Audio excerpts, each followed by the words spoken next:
انسانی میں یہ عزم، ہمت، شجاعت، مثابرت، صبر، استقلال، استقامت، اس کی بہت روشن مثال، بہت روشن مثال ہے، بہت روشن مثال ہے۔ لیکن اس سے تاریخ کی رفتار پر کوئی اثر نہیں پڑا۔ وہ جو ملوکیت آ گئی تھی وہ اور گہری سے گہری ہوتی چلی گئی۔ واقعہ کربلا کے بعد تو واقعہ ہر ہوا میں نے گنوا دیا، اس سے زیادہ تو میرے خیال میں کہ اور ہمارے لیے لائق شرم جو ہے کوئی واقعہ ہے ہی نہیں۔ حضرت امیر معاویہ کا انتقال یہ سن 60۔ اب سوال پیدا ہوا کہ وہ ولی عہدی کی بیعت اب بیعت خلافت میں منتقل ہو جائے گا۔ لہذا پھر یہ ہوا کہ سب لوگوں سے، سب گورنروں کو لکھ دیا گیا تمام صوبوں کے اندر کہ اپنے اپنے لوگوں سے بیعت لے لو۔ ظاہر بات ہے کہ وہاں کو ریفرنڈم نہیں ہوتا تھا، کوئی ووٹ نہیں ہوتے تھے کہ اس کی پرچیاں ڈالی جا رہی تھیں، ایک ایک شخص سے رائے لینا نہیں ہوتی تھی، بلکہ اس وقت کی جمہوریت یہ تھی اور شورائیت یہ تھی کہ ڈفرنٹ کلینز ہیں، ڈفرنٹ فیملیز ہیں، ڈفرنٹ ٹرائبس ہیں، ان کے سردار، ان کے بڑے لوگ، ان کے اہم لوگ بیعت کر لیں تو گویا کہ سب کی بیعت ہو گئی۔ وہ ایک قبائلی نظام تھا اور اس میں یہ نہیں تھا نظام کے ووٹ بنے ہوئے اور ان کی پرچیاں ڈالی جا رہی ہوں۔ تو تمام عالم اسلام نے گویا کہ بیعت قبول کر لی۔ اب یزید کی بحیثیت خلیفہ، اب وہ جو 5 آدمی تھے ان میں سے ایک فوت ہو چکے تھے، حضرت عبد الرحمن بن ابی بکر رضی اللہ تعالیٰ عنہ، دونوں فوت ہو گئے، لیکن باقی 4 ان چاروں کو نوٹ کیجیے۔ یہ بڑا سینسٹیو ایشو ہے جس پر میں اب گفتگو کر رہا ہوں۔ ان چاروں میں کون ہے؟ عبداللہ ابن عباس، عمر میں سب سے بڑے ہوئے، اور ان کی شان یہ ہے کہ انہیں حبر الامہ کہا گیا ہے، امت کے سب سے بڑے عالم، اور قرآن مجید کے وہ سب سے پہلے مفسر۔ اصل جو جتنی بھی تفسیری روایات ہمیں ملتی ہے حضرت عبداللہ ابن عباس کے شاگردوں سے، تابعین سے، لہذا ان کا بہت اونچا مقام۔ حضرت عبداللہ ابن عمر، ان کا مقام بھی آپ کو معلوم ہے، حدیثوں کی کتنی بڑی تعداد ہے جو عبداللہ ابن عمر سے ملی، اور اس کو سلسلۃ الذہب کی پہلی کڑی کہا جاتا ہے۔ روایت حدیث میں جو سلہوی زنجیر ہے اس کا آغاز حضرت عبداللہ ابن عمر۔ ایک طرف یہ دونوں ہو گئے، ان دونوں کی رائے کیا ہوئی؟ اگرچہ کام غلط ہوا ہے، یہ اس طریقے سے قیصر و کسریٰ کی روایت پر عمل کرنا غلط ہے، لیکن یہ اتنی بڑی غلطی نہیں ہے کہ اس کی وجہ سے باہمی جنگ و جدال ہو، خوریزی ہو، ایک دوسرے کی گردنیں کاٹی جائیں اور فتنہ و فساد پیدا کر دیا۔ لہذا انہوں نے یزید کی بیعت کر لی۔ 2 حضرات رہ گئے، یہ نسبتاً نوجوان ہیں، ان دونوں کی پیدائش ہجرت کے بعد ہوئی۔ ہجرت کے بعد پہلا بچہ جو مہاجرین میں پیدا ہوا ہے وہ عبداللہ ابن زبیر ہے، بلکہ کچھ عرصے تک مہاجرین میں جب کوئی پیدائش نہیں ہوئی تو وہ مکے مدینے کے منافقین نے کہنا شروع کر دیا تھا کہ یہاں کے کمزور ہو گئے، نامرد ہو گئے، ان کی اولاد پھرے گی۔ تو عبداللہ ابن زبیر جب پیدا ہوا، اور آپ کو معلوم ہونا چاہیے وہ حضرت ابوبکر صدیق کے نواسے، حضرت عائشہ صدیقہ کے ہمشیرہ حضرت اسماء کے بیٹے عبداللہ ابن زبیر، اور زبیر بہت شجاع، بہت ہی بہادر انسان تھا۔ تو عبداللہ ابن زبیر کے اندر بھی وہی کیفیات تھی۔ انہوں نے کہا نہیں، اس غلطی کو ہم برداشت نہیں کریں، خوریزی ہوتی ہے تو ہو، لیکن ہم اسلامی نظام کو نیچے اترتا ہوا نہیں دیکھ سکتے۔ جیسے کبھی حضرت ابوبکر نے فرمایا تھا ایبدل الدین وانا حی، کیا دین میں ترمیم اور تنسیخ کر دی جائے گا، دین کو بدل دیا جائے گا، دین میں تحریف کر دی جائے گی، جبکہ میں ابھی زندہ ہوں، میں جیتے جی یہ نہیں ہونے دوں گا۔ حضرت عبداللہ ابن زبیر کی رائے ہوئی we have to challenge، ہم مقابلہ کریں گے، ہم اسے پیسively قبول نہیں کریں گے۔ انہوں نے بیعت سے انکار اور مدینہ چھوڑ کر مکے جا کر حرم کے اندر بنا دی۔ یہی معاملہ حضرت حسین بن علی رضی اللہ تعالیٰ عنہ کا تھا، وہ بھی نہایت شجاع، نہایت جری، نہایت بہادر۔ انہوں نے بھی کہا کہ یہ غلط قیصر و کسریٰ کی روایت بھی شروع ہو رہی ہے، اسے ہم نے ریزسٹ کرنا ہے اور اسے ہم آگے نہیں کریں۔ تاریخ انسانی میں یہ عزم، ہمت، شجاعت، مثابرت، صبر، استقلال، استقامت، اس کی بہت روشن مثال، بہت روشن مثال ہے، بہت روشن مثال ہے، لیکن اس سے تاریخ کی رفتار پر کوئی اثر نہیں پڑا۔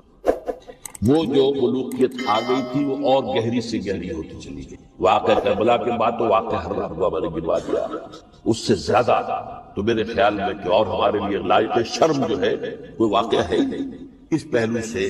لیکن حضرت حسین کا ایک اب ان کو یہ کہ میں مطلب یہ کہ اگر میں ان کے ہاتھ پر بیعت کر لیتا ہوں جو کہ اس وقت سامنے موجود تھے کہ یزید کی بیعت تمہارے ہاتھ پر کرتا ہوں، تو گویا کہ اپنے آپ کو سرنڈر کر دیتے، لیکن انہوں نے قتل کیا اصل قاتلان کوفی وہی سبائی۔ البتہ یہ ہے کہ اس واقعے کی جو یادگار ہے اس میں کوئی شک نہیں ہے کہ اس نے مسلمانوں میں سے ایک گروہ کے دل میں قربانی اور شہادت کا جذبہ بہت پیدا کیا، اس میں کوئی شک نہیں۔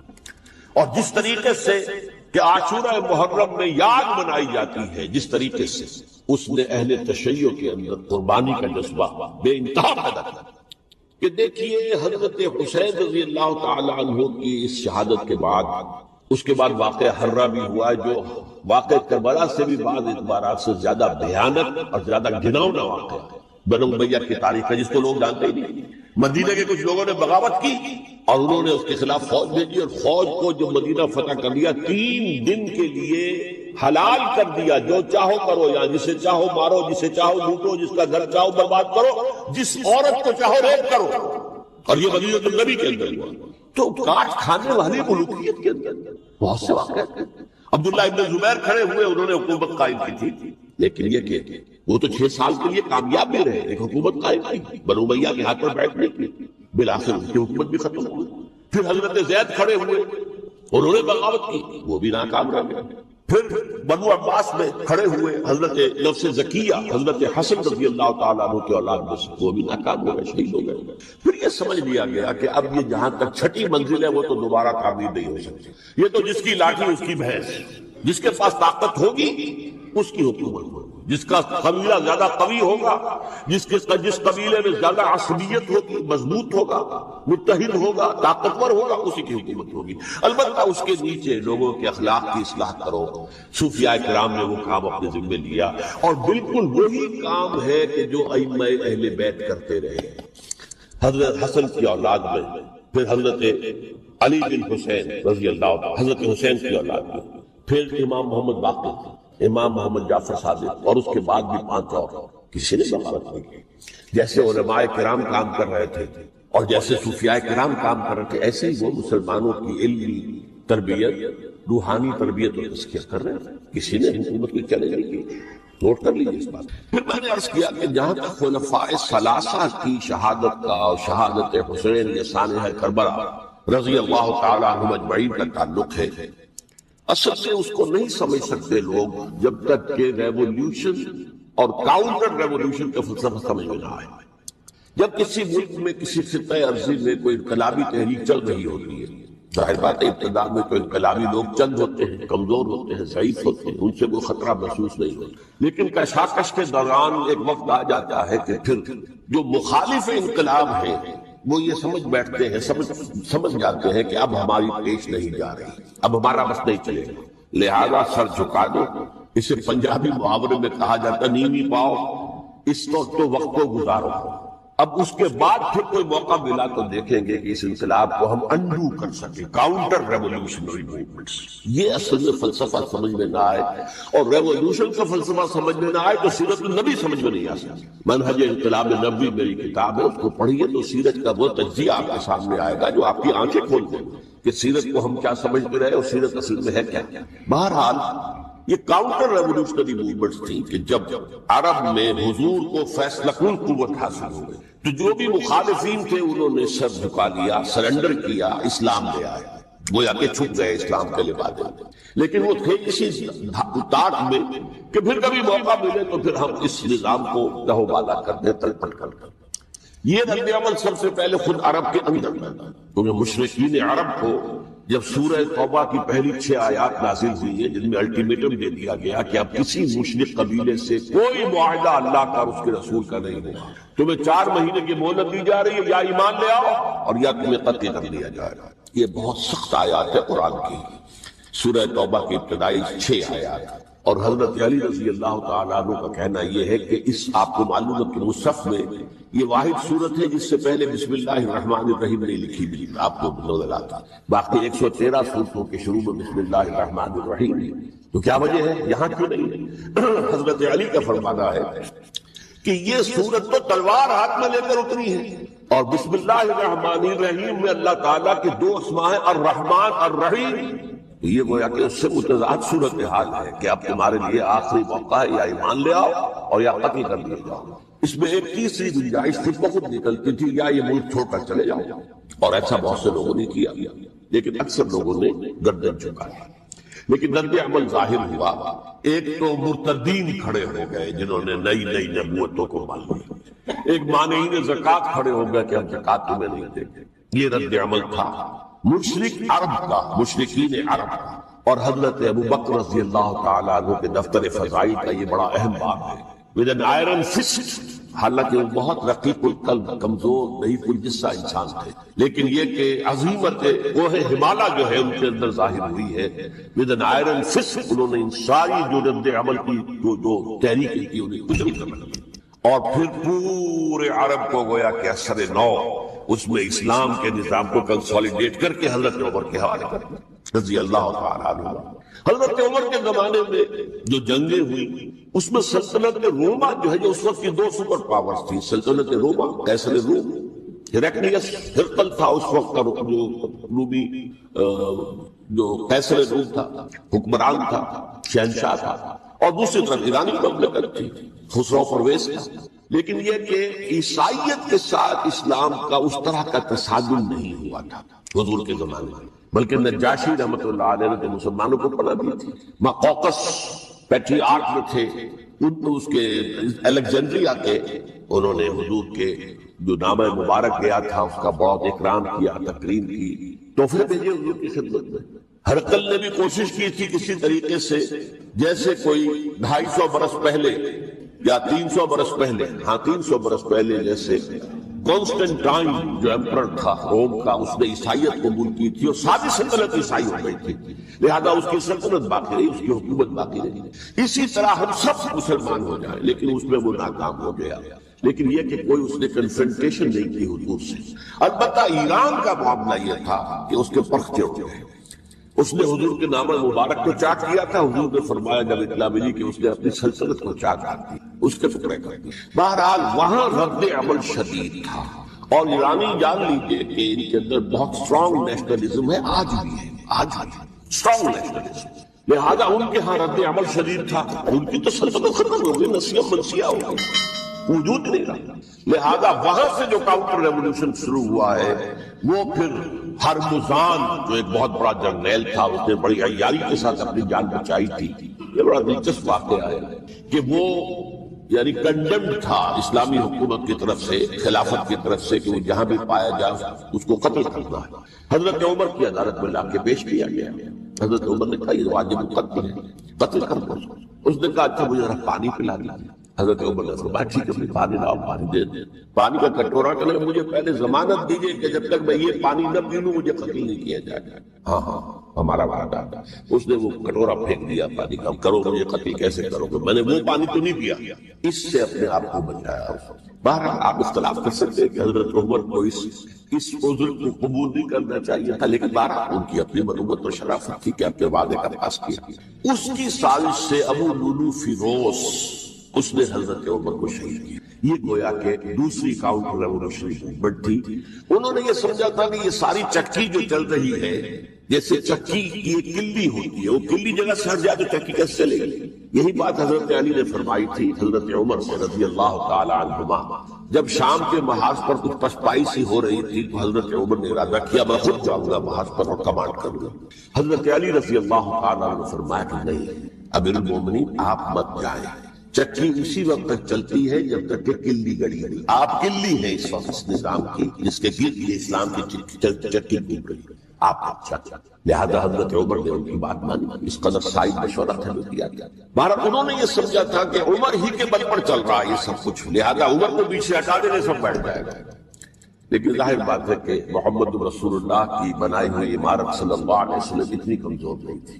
اس کے بعد حضرت عمر کے انتقال کے بعد حضرت عثمان کا انتخاب ہوا، اور حضرت عثمان کے بھی 10 سال پہلے جو ہے وہ بالکل حضرت عمر کی جو دور خلافت ہے اس کے بالکل مشابہ ہے، مماثل.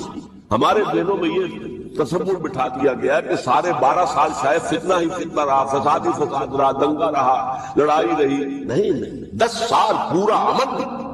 اور جس طریقے سے فتوحات کا سیلاب حضرت عمر کے زمانے میں جا رہا تھا، اسی طریقے سے حضرت عثمان کے 10 سالوں کے دوران کیا گیا. آخری 2 سالوں میں ایک فتنہ اٹھا ہے. یہ فتنہ کیا ہے؟ اس کو مذاہب کی 2-3 سے کنفرنٹیشن ہوئی تھی. ایک تو یہ کہ مملکتوں میں سے مملکت ہرقل، برکت روم، مملکت ایران. رومی سلطنت کی 2 ٹانگیں مسلمانوں نے توڑ دی، شمالی افریقہ سے نکال دیا، مغربی ایشیا سے نکال دیا. لیکن یورپ میں وہ قائم تھا، اس کی سلطنت تھی. لیکن ایرانی سلطنت کا بالکل کیا پاچا ہو گیا، خارج. اسی طریقے سے 3 مذاہب سے کنفرنٹیشن ہوئی.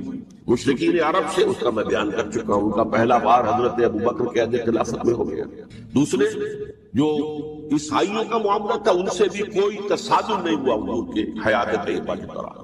لیکن جو یہودیت بطور مذہب، اس کو ظاہر بات ہے کہ اسلام نے اس کو ختم کیا تھا. کم سے کم جزیرہ نمائے عرب، مدینے میں 3 قبیلے تھے جو اپنی غداری کی وجہ سے اور اپنی صلح کو توڑنے کے جرم کی پاداش میں 2 نکالے گئے، اور تیسرا جو ہے اس کے تمام جو جوان افراد تھے انہیں قتل کیا گیا. پھر خیبر پر حملہ کیا گیا اور خیبر کو جو ہے فتح کیا گیا. وہ یہودیوں کا بہت بڑا گڑھ تھا، اور جو مدینے سے نکالے گئے تھے وہ بھی وہیں جا کر مقیم ہو گئے. تو اس اعتبار سے، اور پھر یہودی اپنے آپ کو سمجھتے تھے اللہ کی طرف سے دنیا میں جو نمائندہ جو ہے امت محمد ہے، اب انہیں معزول کر کے امت محمد کو وہاں پر کھڑا کر دیا گیا صلی اللہ علیہ وسلم. لہذا وہ بہت زیادہ یوں سمجھیے ایگریوڈ، سب سے زیادہ جن کو غضب پہنچا ہے حضور کے دست مبارک سے، وہ یہودی تھی. لہذا ان کا جو رد عمل آیا ہے وہ ہے جس کے نتیجے میں حضرت عثمان شہید ہوئے، حضرت علی شہید ہوئے، حضرت حسین شہید. اب اس چیز کو اچھی طرح سمجھیے، یہ جو رد عمل ہے یہ ایک شخص کے ذریعے سے آیا، اور اسی لیے بعض لوگ یہ سمجھتے ہیں کہ یہ خاکہ کی کہانی ہے. کیا ایک آدمی اتنا بڑا کام کر سکتا تھا؟ عبداللہ ابن سبا، ایک یہودی جو اسلام کا لبادہ اوڑھ کر حضرت عثمان کے عہد خلافت میں مدینے میں آ گیا.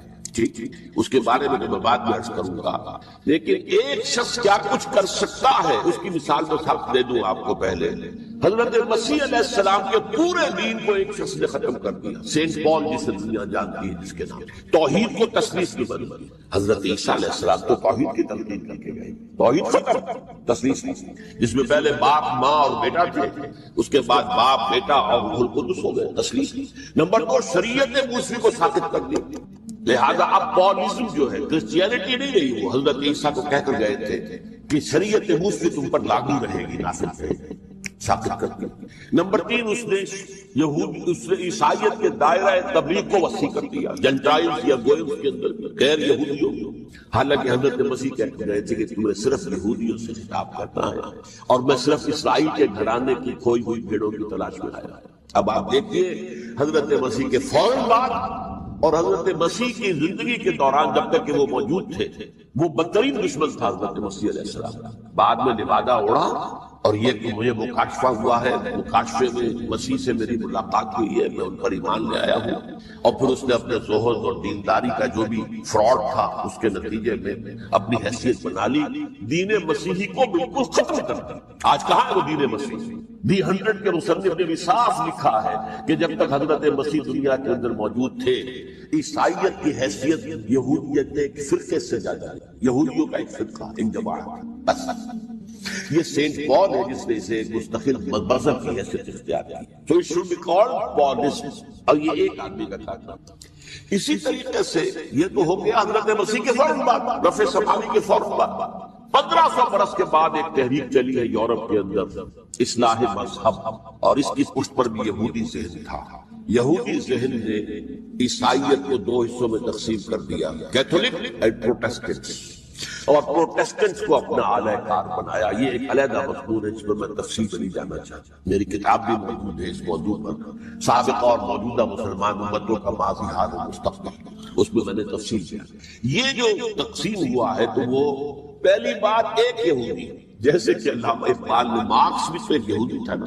تو ابلیس کی مجلس شورا میں بڑا پیارا شعر ہے، وہ یہودی فتنہ گر، وہ روح مصدق کا بروز، ہر قبا ہونے کو ہے اس کے جلوس سے چار چار.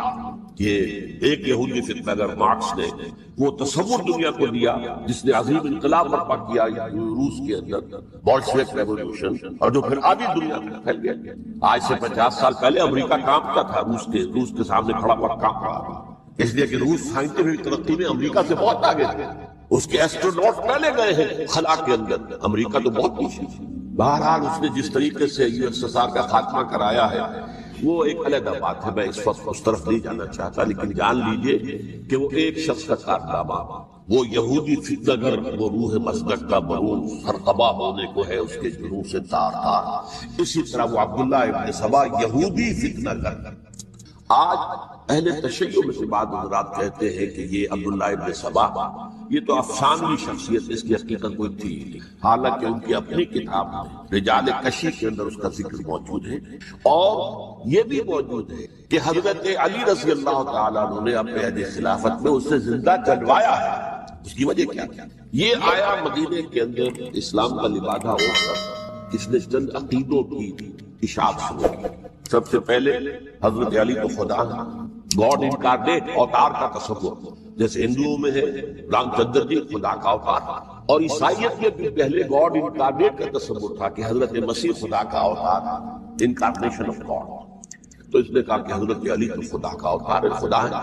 نمبر 2 اس نے کہا کہ ہر نبی کا ایک مسیح ہوتا ہے جس کے حق میں وہ وصیت کرتا ہے، تو حضور صلی اللہ علیہ وسلم کی وصی حضرت علی ہے، لہذا خلیفہ کو اول پوسٹ حضرت علی ہے، حضرت ابو بکر، حضرت عمر، حضرت عثمان، یہ تو غاصب ہے، اور حضرت عثمان کی خلافت تھی اس وقت خاص طور پر۔ پھر اس نے جو قبائلی عصبیت تھی اسے بھڑکایا ہے۔ پرانی جو عصبیت چل رہی تھی قریش کے اندر، وہ 2 گھرانے ایک دوسرے کے بدلے مقابل تھے۔ دیکھیے ایک ہوتا ہے قبیلہ، ایک ہوتا ہے گھرانہ۔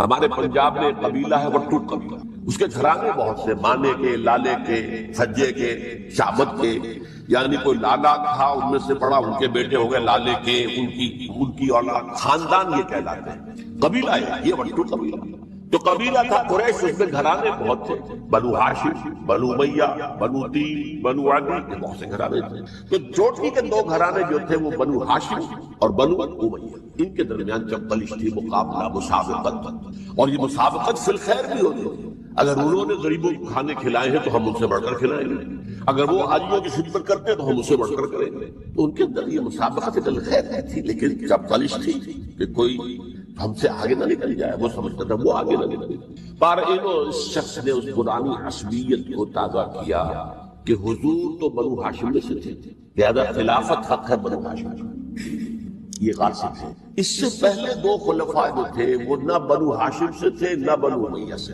حضرت ابو بکر بنو تیم میں سے، چھوٹا قبیلہ، حضرت عمر بنی عدی میں سے تھے، وہ بھی چھوٹا قبیلہ۔ یہ حضرت عثمان پہلے خلیفہ جو بنو امیہ میں سے تھے، جن کی پرانی چپکلش بنو ہاشم سے تھی۔ اب اس کو موقع مل گیا کہ پرانی قبائلی اصلیت کو بھڑکایا۔ یہ ہے اصل میں اس فتنے کا پس منظر عبداللہ ابن سبا نے جو آ کر پھیلایا ہے، اور اس کی تفصیل میں اس وقت میں نہیں جا سکتا، کیسے یہ فتنہ پروان چڑھا، کیا انہوں نے اسٹریٹجی اختیار کی، کہ یہ کیا کرتے تھے، گروہ بنا کر بھیجتے تھے لوگوں کو، کوفے میں جاؤ تو وہاں پر دمشق کے گورنر کے خلاف اور مصر کے گورنر کے خلاف الزامات لگاؤ، اس نے یہ کیا، وہ غبن کر گیا، وہ یہ کر گیا، وہ خیانت کر رہا ہے، وہ رشتہ داروں کو پال رہا ہے، اور عثمان کے خلاف بھی تقریریں کرو رضی اللہ تعالیٰ عنہ۔ دمشق میں جاؤ تو کوفے کے گورنر کے خلاف، کیونکہ دمشق کے گورنر کے خلاف بات کرو گے تو لوگوں کو معلوم ہوگا کہ یہ جھوٹ بول رہے ہیں، لیکن یہ کہ وہاں پہ تم بات کرو کوفے کے گورنر کے خلاف اور مصر کے گورنر کے خلاف اور حضرت عثمان کے خلاف۔ مصر میں جاؤ تو بات کرو کوفے کے اور شام کے گورنر کے خلاف اور حضرت عثمان کے خلاف۔ یہ انہوں نے ایسا اٹھایا، اور اس زمانے میں آپ کو معلوم ہے ذرائع نشر و رسائی تھے نہ اس فتنے کی پتہ چل سکا جب تک کہ وہ فتنہ جو ہے پوری طرح برگو پاٹ لا کر تراوٹ رکھتے بن گئے۔ اس کے نتیجے میں حضرت عثمان رضی اللہ تعالیٰ عنہ شہید، اور خلیفہ حضرت علی رضی اللہ تعالیٰ عنہ کو انہی سوائیوں نے، جنہوں نے گھیراؤ کیا تھا، جنہوں نے حضرت عثمان کو شہید کیا ہے، یہی حضرت علی رضی اللہ تعالیٰ عنہ کے ارد ہوئے، اور حضرت علی رضی اللہ تعالیٰ عنہ بھی نہیں چاہتے تھے خلافت کی بیعت لینا، لیکن آخر کیا کرتے ہیں؟ کیا وہ امت کو بغیر خلیفہ کے چھوڑ دیں؟ حضرت زبیر سے کہا گیا، انہوں نے نہیں مانا، رد کر دی بات۔ حضرت طلحہ سے کہا گیا، انہوں نے نہیں مانا۔ حضرت علی سے کہا گیا، اب عشرہ مبشرہ میں سے یہی تو تھے نا، لہذا انہوں نے تسلیم کر لیا، خلافت ہو گئی۔ لیکن اس کے بعد جو خانہ جنگی ہوئی، اس خانہ جنگی کے نتیجے میں نوٹ کر لیجئے کہ 1,00,000 کے قریب مسلمان ایک دوسرے کی تلواروں اور نیزوں اور برچھیوں اور تیروں سے ختم ہلاک۔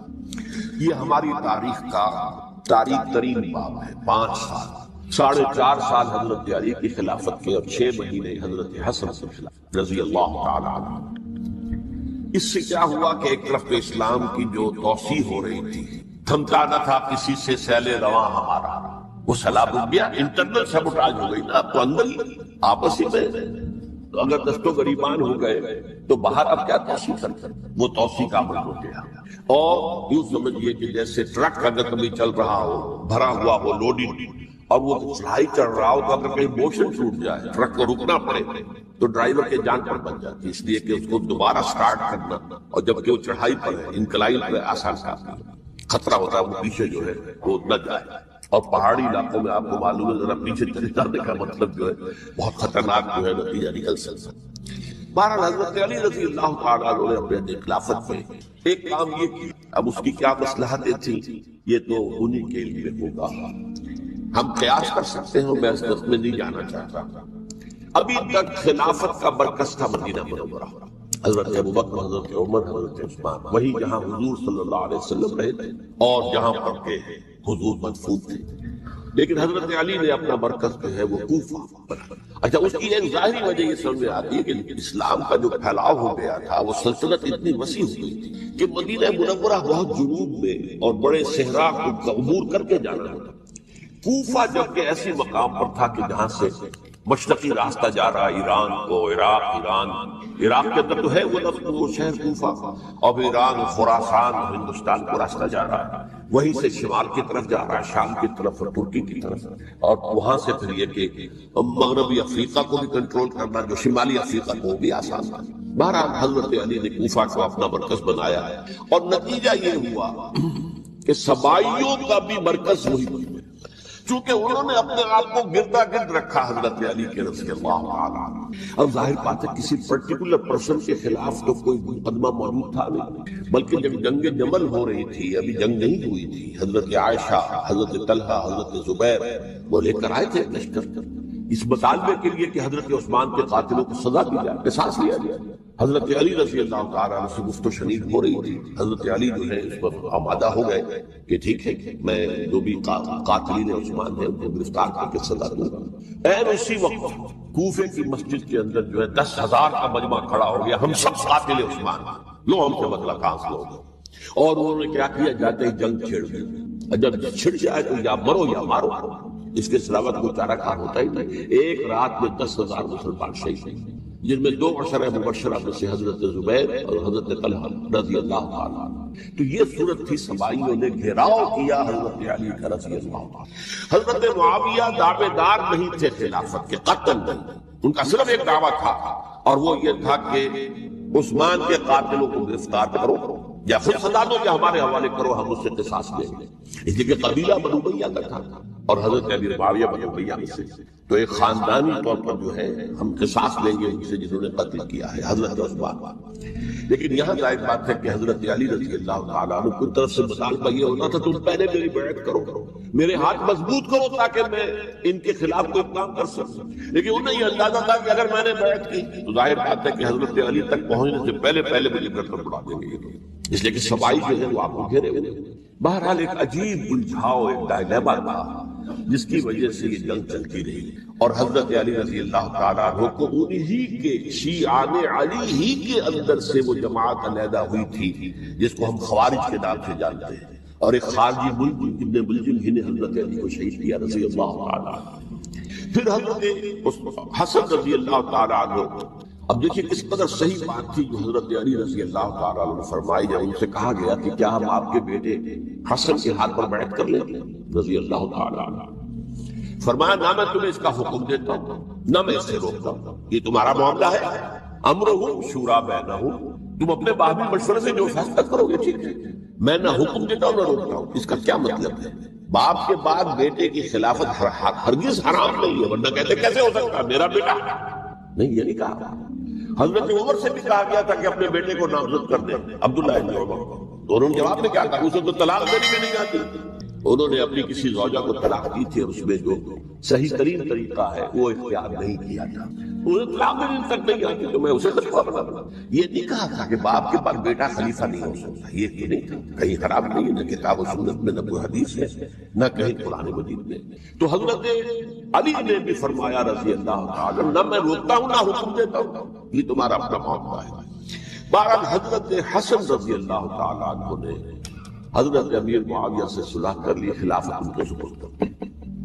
دیکھیے، میں حضرت ابوبکر، حضرت عمر، حضرت عثمان، حضرت علی کے ساتھ حضرت حسن کے دور خلافت کو بھی خلافت راشدہ محسوس کرتا ہوں، اور تبھی 30 سال پورے ہوتے ہیں اس حدیث کے مطابق کہ حضور نے فرمایا خلافت 30 برس رہے گی پھر ملوکیت آ جائے گی۔ تو حضرت حسن کا بہت بڑا کارنامہ یہ ہے کہ اس خانہ جنگی کا دروازہ بند کر، اور یہ پیشن گوئی تھی حضور کی صلی اللہ علیہ وسلم۔ حضرت حسن سے جب بچے تھے حضور کے انتقال سے پہلے، میرا یہ بیٹا مسلمانوں کے 2 گروہوں میں صلح کرائے گا، یہ حضور کی پیشن گوئی تھی، اور وہ پیشن گوئی حضرت حسن کے علم میں بھی ہوگی یقیناً۔ بہرحال انہوں نے صلح کی حضرت امیر معاویہ کے ساتھ رضی اللہ تعالی عنہ، خلافت ان کے حوالے کر اور کچھ شرائط تھی طے ہو گئی، اللہ خیر سے۔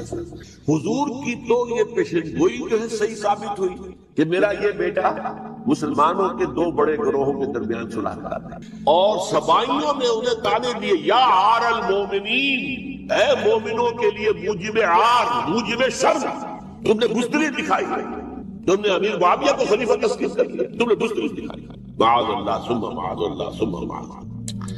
اب میں کچھ باتیں حضرت امیر معاویہ کے بارے میں کہنا چاہتا ہوں، اس لیے کہ وہاں اس میں میں نے حضرت معاویہ کے بارے میں یہ تو بہت حد عمر کے ساتھ کہا تھا، اور میں اب بھی اس پر قائم ہوں اور پوری طریقے سے قائم ہوں۔ میرا مستقل موقف یہی ہے کہ حضرت معاویہ رضی اللہ تعالیٰ عنہ کے دور خلافت کو ہم خلافت راشدہ میں شامل نہیں سمجھتے، اہل سنت میں سے کوئی بھی نہیں سمجھتا، لیکن اس کے ساتھ میں نے حضرت امیر معاویہ کے کچھ مناقب بھی بیان کیے تھے تاکہ پلڑا جو ہے ترازو کا اس کے دونوں پلڑے سامنے آ جائیں۔ لیکن یہ وہ حصہ میرے اس بیان کا نکال ختم کر دیا گیا، یہ میں نہیں جانتا کہ اس میں کیا مصلحت دیکھی گئی ہے، اس میں تو کسی کے لیے کوئی معاملہ ایسا نہیں تھا کسی کے جذبات کو جو ہے وہ ٹھیس پہنچانے والا، کیونکہ میں نے کہا وہ خلیفہ راشد نہیں تھی، صاف میں نے کہا، بلکہ وہ دور ملوکیت کا آغاز ان سے ہو گیا۔ بلکہ جب ایک صاحب نے یہ کہا کہ کربلا کے بعد سے دور ملوکیت آ رہی تھی، تو میں نے کہا نہیں جناب، دور ملوکیت تو 20 سال پہلے پوری ہو چکی تھی، شروع ہو چکی۔ حضرت امیر معاویہ کا بھی 20 سال میں وہ دور ملوکیت میں شمار ہوا، انہیں کسرا العرب بھی کہا گیا، عرب کے کسرا، جو شہنشاہ ایران کا خطاب تھا، حضرت معاویہ رضی اللہ تعالیٰ عنہ کو کسرا العرب کہا گیا، عرب کا کسرا ہی ہے۔ لیکن دوسری طرف یہ ہے کہ وہ صحابی رسول رضی اللہ تعالیٰ حضور کے برادر نسبت بھی ہے، حضور کے سالے ہیں، ان کی ہمشیرہ ام حبیبہ حضور کی زوجہ محترمہ ہے، ام المومنین ام حبیبہ رضی اللہ تعالیٰ عنہ۔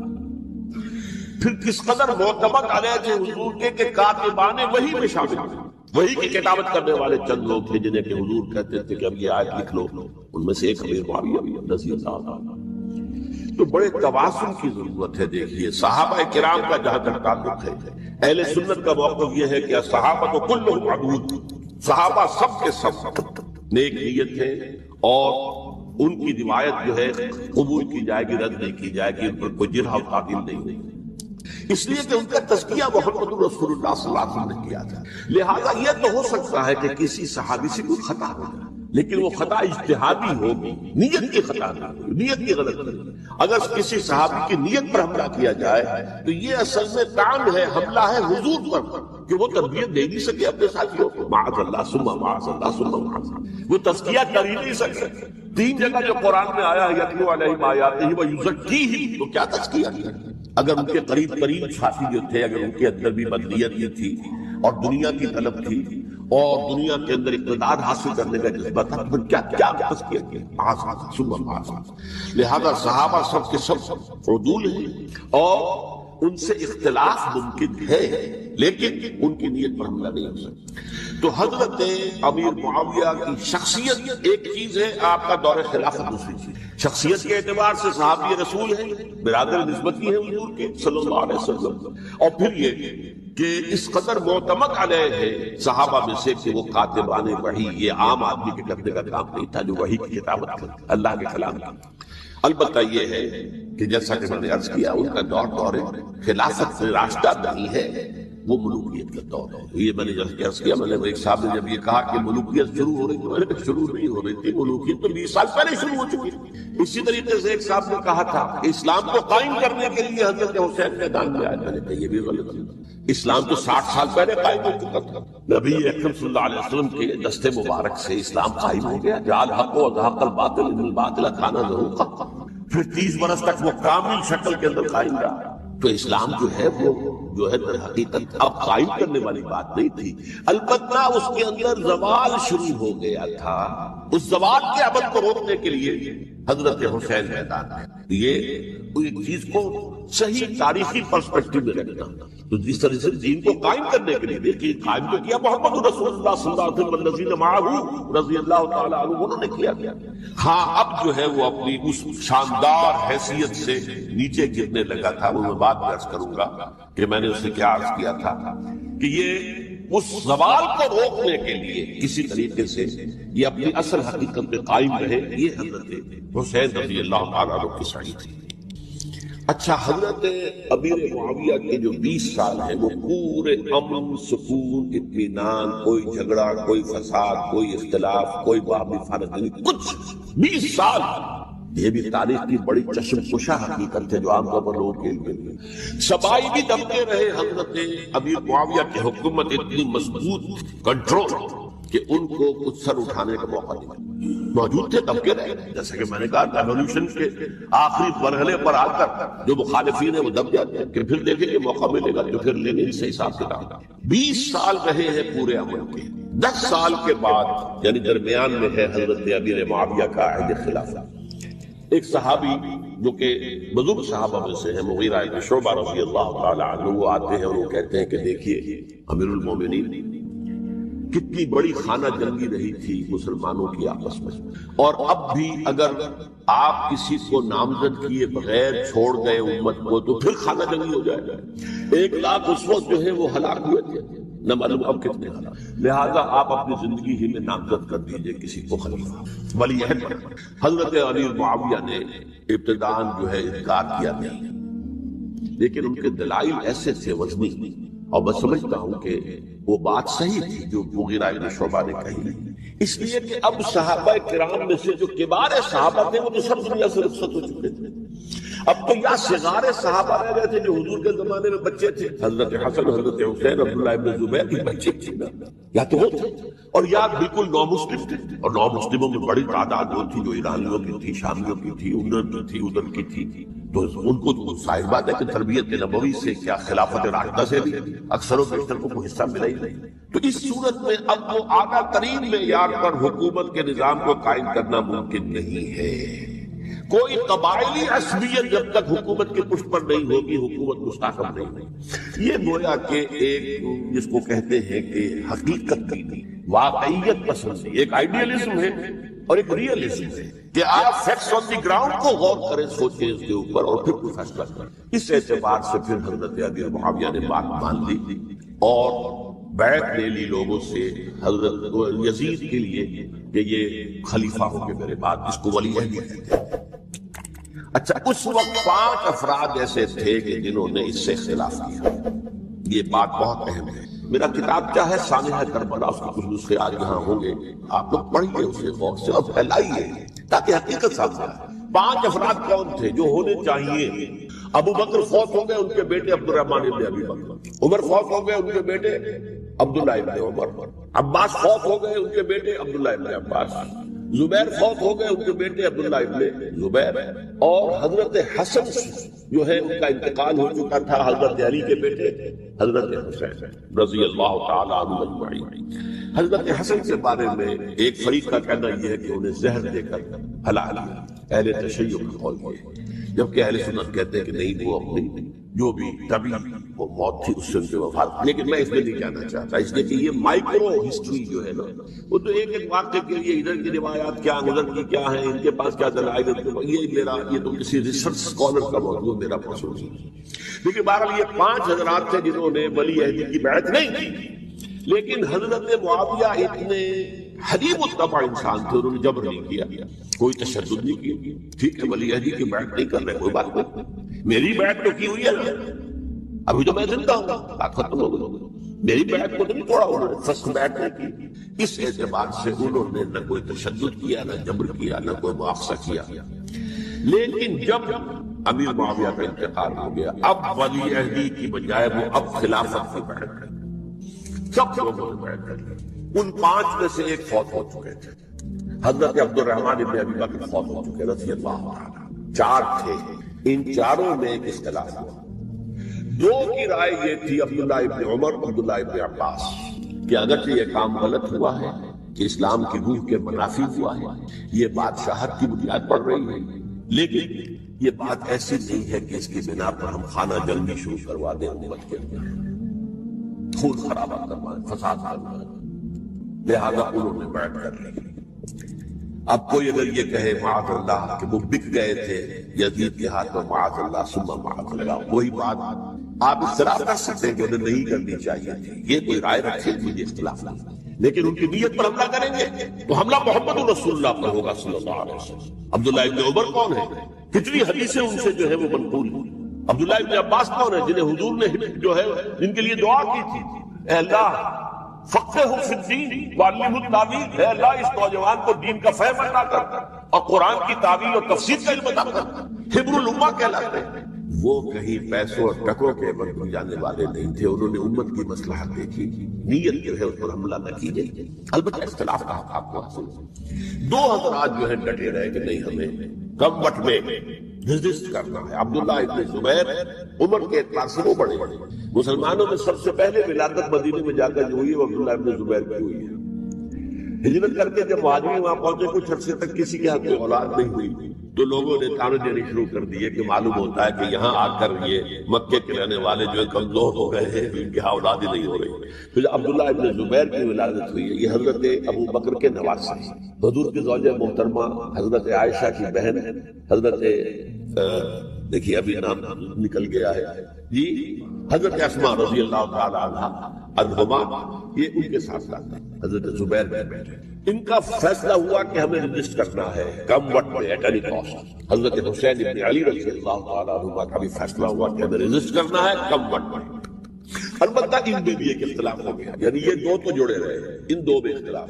عبداللہ ابن زبیر کا کہنا یہ تھا کہ ہمیں حجاز میں رہنا چاہیے، یہ سرزمین ہے جس میں نبوت کی برکات سب سے زیادہ ہے، یہاں ہم مضبوط قلعے کے اندر ہیں، ہمیں یہاں سے جو ہے رجسٹ کرنا چاہیے اور ختم کرنا چاہیے اس نظام کے اندر جو خرابی آ گئی.